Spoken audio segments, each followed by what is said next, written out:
大家好，我三生 LEGO Idea 系列第46套21338 A 字形小屋，总共2082片，包含了4只人偶、11只动物。那我们就从盒子开始看看细节。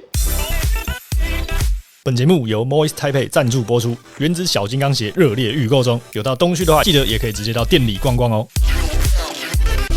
没什么意外的黑底封面，背景的绿色打光和我新刷的油漆，简直就像为了这个盒组特别选的颜色一样。比较特别的是，封面最大的东西是为了这个盒组的名称 A-Frame Cabin 特别设计的 logo， 上面是这次登场的4只人偶以及其中5只动物，还有很多其他生物，待会会一一介绍。侧边的其中一边是裁切了2棵大树的角落，另一边则是各国语言 LEGO Ideas 运作模式介绍。背面是房子打开的样貌以及各种细节，这边还有藏一个蛮特别的小彩蛋，待会也会提到。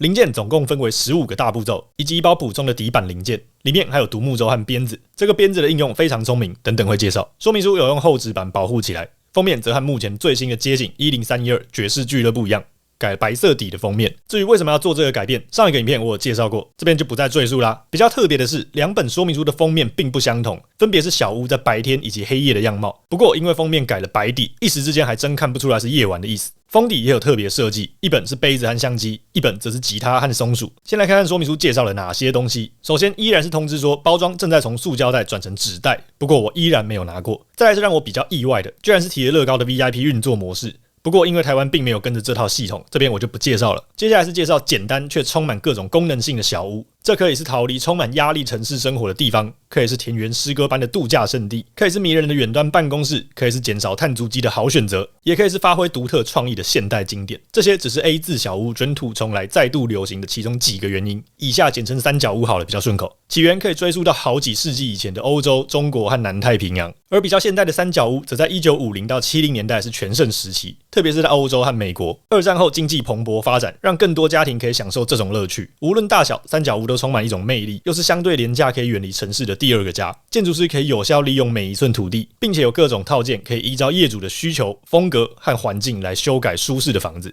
1970年末，随着国际旅游越来越普遍，避暑别墅这种乡村生活模式越来越少见。但随着很多有特色的三角屋出现，越来越多人又对这种看似过时的上世纪度假模式感到有兴趣。在2020年代，作为一种拥抱自然和减少消费主义的生活方式逐渐兴起。三角屋具有创造力和多功能性的好处，成为了我们这个时代胜利复兴的象征。再来是简单介绍一下设计师，以及设计师的照片和原作提案。住在意大利米兰的 Andrea， 因为小时候玩了哥哥的科技和太空系列合组，发现他对乐高的热情。他说，对我来说，乐高是表达创造力的媒介，就像演奏音乐或是画画一样，建筑也是一种艺术形式。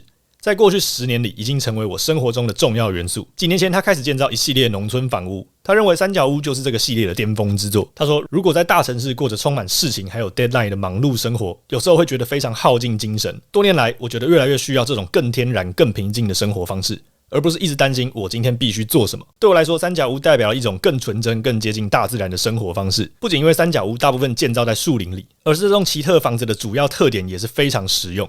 2个屋顶当作墙壁，一个小露台和有着各种功能的内部空间，就这么简单。这在很大程度上是很实用、很功利主义的，是一种用手边现有的材料包围空间形成庇护所的简单方法。无论对于人类、动物，还是用来当储藏空间，与全尺寸的房屋相比，三角屋更节省材料和人力成本来建造。这种2倍高度的生活空间，宽敞又时尚，这一切都是为了透过消除过度浪费和达到重新探究简单事物的本质。另外，绿色的字是说，如果我现在无法生活在真正的三角屋，那我就用乐高建一个。再来是乐高设计团队的话，设计师 Justin 说 ，Andrea 的原案就包含了非常完整的内部设计，塞了满满的细节。这些成为了故事的开头，也提供玩家们一个360度的完整堆砌体验。我最喜欢的细节是缩小版的乐高树屋，也就是这组21318，这也是 Andrea 原案的灵感来源之一。游玩这个盒组简直就像在小屋里面一样令人放松。平面设计师 Kenza 说，我热爱小屋的生活，也非常高兴能把原案的舒适度提升更高。无论是可爱的虫子和动物，或是温暖的衣橱，这是我们第一次使用蝴蝶的零件来创造帝王鹅。你可以在床上方的话找到 Andrea 的另一个作品小屋农舍，也可以讲述属于自己的故事，是兄弟姐妹的旅行、浪漫的度假，还是朋友们的一场冒险，一切都取决于你。再来是设计师阿里表示，我们努力描绘人类和自然之间的和谐。在这个盒组，你可以花时间磨练摄影技巧，划独木舟，写那本你一直想出版的小说，和朋友们在火炉旁边玩，或是去赏鸟。希望这可以成为你完美的度假胜地。最后是设计师问说，以我的建筑背景，认真发挥了对于结构、形状、空间和功能的理解。三角屋的一个优点是提供了支撑结构，消除了内部柱子的需求。我们把建筑分成更小的部分，并将它们组合起来变成完整的墙壁，仔细排列所有零件的角度，让屋顶只有最小的一点点细缝，这是个非常令人满足的过程。接着就开始拼装了。提几个比较有趣的拼装细节。首先打完地基登场的印刷砖是橡实，旁边还有个应该是纸箱的东西，长得跟76218奇异博士制胜所后项出现的一模一样。不过这两个东西会在盖上地板之后就天人永隔，再也看不到了。再来出现一大堆雷神锤，这个其实是保留了原案的设计。对了，最后我会提一下乐高官方量产版以及作者原案版的相同相异之处。这个锤子当作石头堆起来的设计，虽然运用非常巧妙，但真的是逼死强迫症了，实在非常难排列整齐。再来铺上入口处对称的地板，就差不多要开始装饰内装了。首先登场的是不久前10312爵士俱乐部第一次登场的黑胶唱片印刷砖。再来是我觉得看起来非常炫炮的水晶洞，虽然陆续出现在不少合组过了，但我个人是第一次遇到。从中间透光看起来真的是非常精致又漂亮啊！接着是印了 LEGO 的暗红色印刷砖，上一次也是唯一一次出现这块，是10290的尾门。接着旁边是一根操作杆变成的黑胶唱片机，以及下方柜子这种有点凌乱的感觉，我觉得看起来非常棒。另一边是雨伞，它应该是运动水壶的东西，对面则是零散的酒瓶、酒杯，还有橘黑色的应该是瓦斯喷枪吧。隔壁则是放置木材和煮菜的区域。拼到这我又发生了一次内外塑胶袋被封在一起的情况，然后要在窗框上装上2个指针小圆砖，应该是温度湿度计吧。再来出现一把手枪零件，不过是拿来当做水龙头，非常巧妙的应用。放上抽油烟机、灭火器和菜刀之后，拼上暖炉，这个区域就完成了。幸好有先拍刚刚的画面，因为放上通往2楼的楼梯之后，这里就会被盖住一大半。对面则是增加了2个透明圆柱的灯，还有一把吉他，以及一大块印刷砖摆在门口上方。上一次也是唯一一次出现这块，是在21325中世纪铁匠小屋。然后要开始装饰外墙，背面的窗框上方是不对称的装饰，正面大门旁边则要装上第一只鹅。地上则要放上一块印着 Extra 的报纸印刷砖，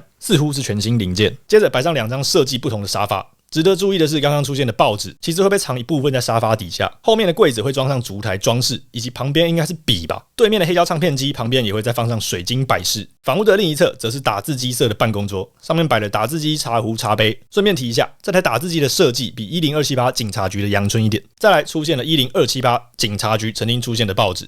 上面是写甜甜圈小偷依然在逃，这组我拼一半的时候遇到搬家就放着，之后我会补这个坑。旁边摆上抽屉柜和台灯之后，1楼内装就完工了。接着拼上入口处的楼梯，登场的是松鼠还有青蛙。什么？你问青蛙在哪里？被塞在楼梯下面了。这组很爱藏东西在看不到的地方啊，卡上这个区块之后根本就不太可能注意到。然后要装饰的是房屋正后方的区块，会有一把铲子，还有旁边大概是滚筒卫生纸。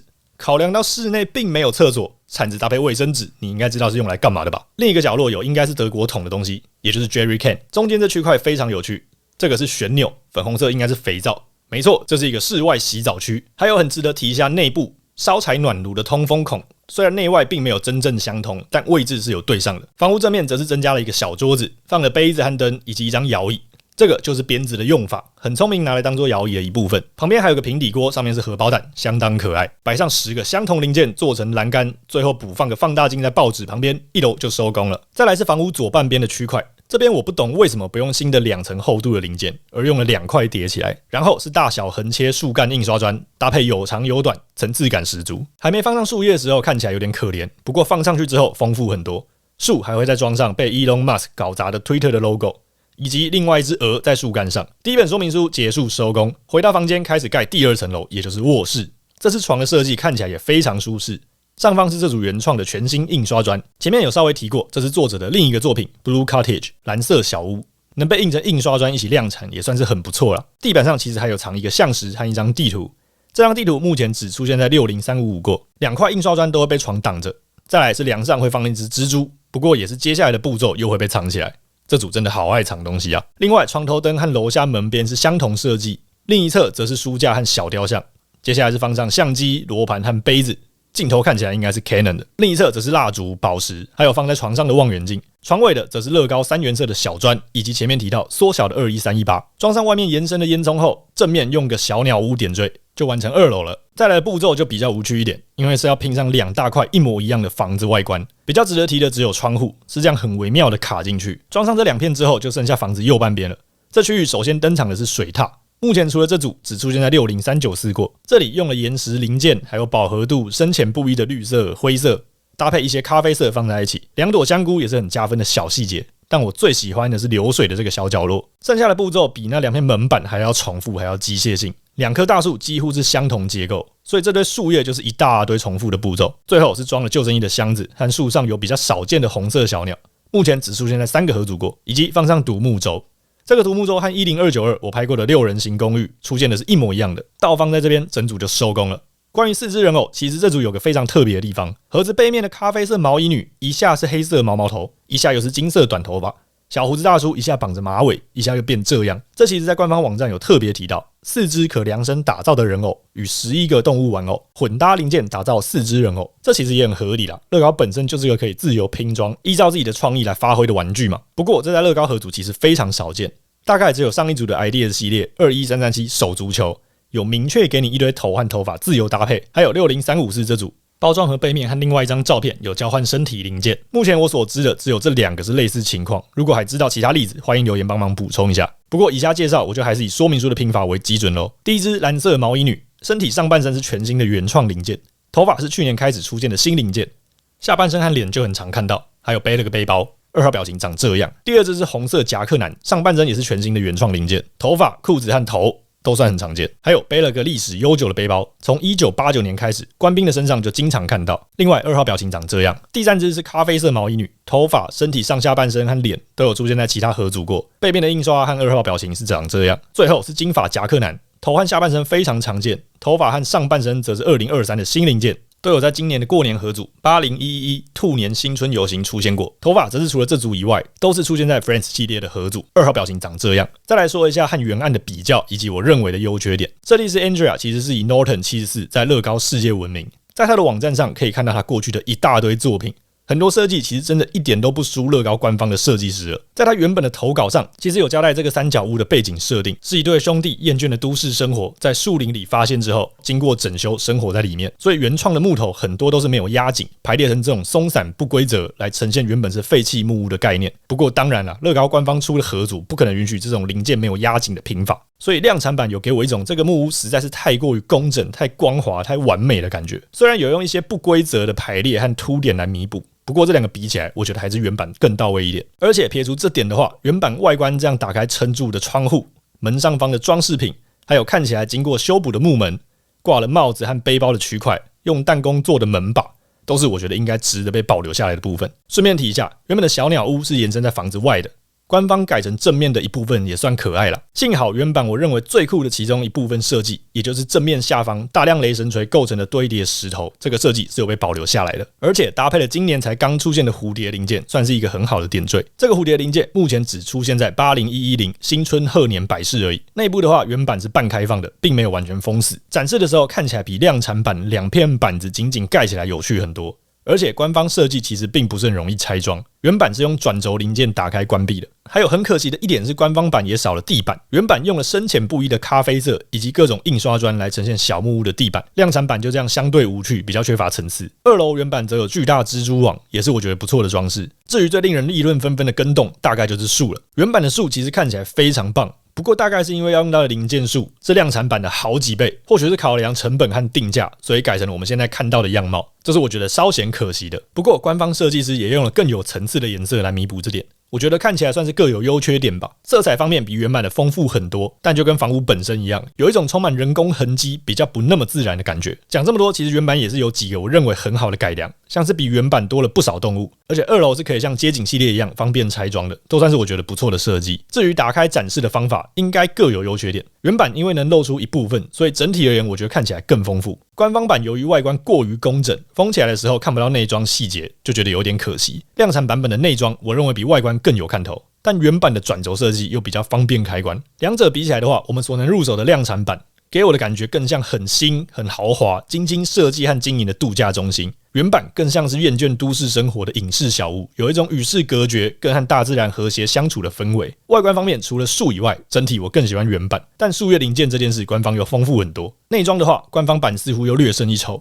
总结一下，拼装体验除了2片板子还有后面的树重复性很高，有点破坏体验以外，前面的拼装过程我觉得是乐趣十足，算是我觉得近期拼起来最好玩的一组。更多的动物让这组更有大自然的感觉，算是小小弥补了房子外观过于工整和相对无趣的缺点。最大比较不喜欢的点大概就是树叶，比起原版真的是稀疏了一点，整个重量感不太足。还有原版提案是有熊的，官方版则拿掉了这个设计。顺便提一下，之前我去优胜美地露营的时候，对，就是 OS10 的优胜美地住的小木屋外面会有个铁箱。工作人员交代说，睡觉前要把食物放在外面。我问他为什么，他跟我说，食物如果放在房间的话，怕半夜会有熊来敲门。还有一个我比较不喜欢的点，就是旁边2个小区块，并没有真正和中间固定在一起，只是这样松松摆着而已。最后一个缺点就是真的太贵了，官方定价加上乐高人 VIP 打完折，都还要差不多5000块台币。虽然内装设计非常丰富，但外观看起来我觉得有那么点单薄。主要的罪魁祸首应该还是这3棵树，可能自己去多找一些树叶改装一下，会让整体加分很多吧。总之，喜欢露营的买，喜欢登山健行的买，喜欢这种远离尘嚣的氛围买。我是安生，下个影片见。